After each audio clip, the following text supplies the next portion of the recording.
Bonjour à toutes et à tous. Aujourd'hui, on plonge au cœur d'une période charnière de l'histoire du XXe siècle. Imaginez un instant.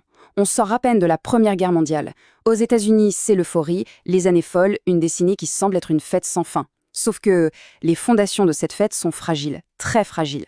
Et en octobre 1929, ce château de cartes s'effondre. Un crash boursier à New York va déclencher un effet domino planétaire et plonger le monde dans une décennie de chaos. Cette simple pancarte, c'est l'image d'un rêve américain qui vire brutalement au cauchemar. Derrière les grands chiffres et les analyses économiques, il y a des millions d'histoires comme celle-ci. Des familles qui, du jour au lendemain, se retrouvent sans rien. La crise, ce n'est donc pas juste une date dans un manuel, c'est une véritable cicatrice dans la vie de toute une génération. 38%. Ce chiffre est vertigineux. En 1933, au plus fort de la crise, c'est la part de la population active américaine qui se retrouve au chômage. Plus d'un travailleur sur trois. Essayons de visualiser. Des files d'attente interminables devant les soupes populaires, des familles entières jetées sur les routes à la recherche du moindre petit boulot. C'est un pays à genoux, littéralement rongé par le désespoir. Voilà ce qu'on a appelé la Grande Dépression. On touche ici au cœur de notre sujet, une question fondamentale de votre programme de terminale. Comment un séisme économique d'une telle ampleur a-t-il pu provoquer un véritable tsunami politique ? Comment la misère de millions de personnes a-t-elle pu faire vaciller les démocraties et même ouvrir la porte aux régimes les plus sombres de l'histoire ? C'est ce qu'on va essayer de comprendre ensemble. Alors, voilà notre feuille de route. D'abord, on va comprendre comment la machine s'est enrayée à Wall Street et comment le virus s'est propagé. Ensuite, on verra comment les démocraties ont tenté de trouver des remèdes et comment d'autres ont préféré tout casser. On fera une petite pause méthodologie, essentielle pour le bac, avant de voir ce que cette période nous a laissé en héritage. C'est parti. Notre histoire commence donc aux États-Unis. Après la Grande Guerre, le pays est la nouvelle superpuissance économique et financière. Mais on va voir que ce colosse avait en réalité des pieds d'argile. Une crise de cette ampleur, bien sûr, ça ne sort pas de nulle part. C'est le résultat d'un cocktail assez explosif. D'un côté, une économie qui tourne à plein régime, peut-être même trop. On produit plus qu'on ne peut vendre. De l'autre, des millions d'Américains qui achètent à crédit, qui s'endettent pour consommer. Et par-dessus tout ça, une folie spéculative à la bourse de Wall Street. La valeur des actions grimpe, complètement déconnectée de la santé réelle des entreprises. C'est ce qu'on appelle une bulle spéculative. Et comme toutes les bulles, elle finit toujours par éclater. Et l'éclatement est brutal. Le jeudi 24 octobre 1929, c'est le jeudi noir. La panique s'empare de Wall Street, 13 millions d'actions sont vendues en quelques heures, les cours s'effondrent. Malgré quelques tentatives pour calmer le jeu, le coup de grâce arrive le mardi 29 octobre, le mardi noir. Le marché s'écroule. C'est la ruine pour des milliers d'épargnants et le début d'une faillite en chaîne de tout le système bancaire. Regardez bien ce graphique, il est très parlant. Il montre l'effondrement spectaculaire du commerce mondial. Si on prend une base 100 en 1929, on tombe à 39 en 1933. C'est une chute de plus de 60% en à peine 4 ans. Comment c'est arrivé ? C'est l'effet domino. Les banques américaines, en faillite, retirent leurs capitaux d'Europe. Du coup, les banques européennes s'effondrent à leur tour. Chaque pays se replie alors sur lui-même en augmentant les taxes douanières. C'est le protectionnisme. Résultat, le commerce international s'arrête net. Le problème américain est devenu le problème du monde entier. Face à un tel désastre, les vieilles recettes économiques ne marchent plus. L'idée que le marché s'autorégule, le fameux laisser-faire, a montré ses limites. Les démocraties sont donc au pied du mur. Soit elles inventent de nouvelles solutions, soit elles risquent d'être balayées. Voyons comment elles ont essayé de se réinventer. 2 exemples majeurs illustrent cette tentative de réforme. Aux États-Unis, le président Franklin Roosevelt lance dès 1933 le New Deal, la nouvelle donne. C'est une politique d'intervention massive de l'État.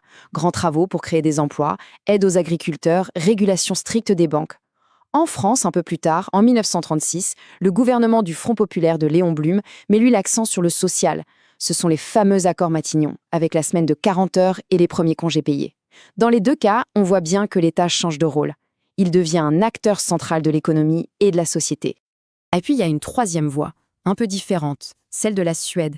L'idée, résumée ici par leur Premier ministre, c'est de faire de la nation un foyer du peuple, une sorte de grande maison où tout le monde se sent protégé. En clair, ça veut dire quoi ? Un État qui assure une très forte protection sociale à ses citoyens, chômage, santé, retraite, mais sans pour autant abandonner l'économie de marché. C'est un compromis original qui va beaucoup inspirer le modèle de l'État-providence européen après la guerre. Mais, et c'est là que l'histoire devient plus sombre, tous les pays n'ont pas cherché à réparer la démocratie. Pour beaucoup, la crise est vue comme la preuve de l'échec du système parlementaire. C'est une occasion rêvée pour le détruire et le remplacer par des régimes autoritaires. Le cas de l'Allemagne est emblématique. Regardez cette courbe du chômage. Elle explose, passant de 8% en 1928 à près de 30% en 1932. 6 millions de chômeurs. C'est une véritable bombe sociale. La jeune démocratie allemande, la République de Weimar, est complètement dépassée. Et dans ce climat de misère et de chaos, les discours les plus extrêmes vont trouver un écho terrifiant. C'est le parti nazi d'Adolf Hitler qui va parfaitement savoir instrumentaliser ce désespoir. Leur propagande est redoutablement efficace. Face à une crise complexe, ils proposent des réponses simples, des boucs émissaires, les juifs, les communistes, et des promesses claires, du travail, du pain et le retour de la grandeur allemande. Ils martèlent que la démocratie est faible et qu'ils sont la seule solution. En janvier 1933, Hitler arrive légalement au pouvoir. Et attention, ce basculement vers l'autoritarisme n'est pas qu'un phénomène européen. En Amérique latine, les économies dépendent beaucoup de l'exportation de matières premières. Avec l'effondrement du commerce mondial, c'est la catastrophe. L'instabilité sociale qui en découle ouvre la voie à des coups d'État militaires et à l'installation de dictatures, comme au Brésil ou en Argentine. Bon, petite pause. Le point crucial pour nous, c'est de comprendre comment les historiens travaillent. Et ça passe par l'étude critique de documents. C'est une compétence absolument fondamentale pour l'épreuve du baccalauréat, alors on va s'entraîner un peu. Pour bien analyser un document, il y a toujours 4 étapes à suivre. Prenons la fiche nazie de tout à l'heure. D'abord, on présente. C'est une affiche de propagande du parti nazi. Elle date de 1932, en pleine campagne électorale. Ensuite, on analyse. On décrit ce qu'on voit. Les slogans « Travail, liberté, pain ». Un message très simple qui s'adresse aux chômeurs. Troisièmement, on contextualise. On relie l'affiche à la situation de l'Allemagne en 1932, c'est-à-dire une crise économique et politique majeure. Et enfin, l'étape la plus importante, la critique. On évalue l'intention. L'objectif ici, ce n'est pas d'informer, c'est de manipuler l'opinion pour gagner les voix. C'est un document de propagande et non une source objective. Pour conclure, regardons un peu les conséquences sur le long terme. Les années 30 n'ont pas simplement disparu, elles ont profondément remodelé notre monde. Et on vit encore aujourd'hui avec certains de leurs héritages. Quels sont ces héritages ?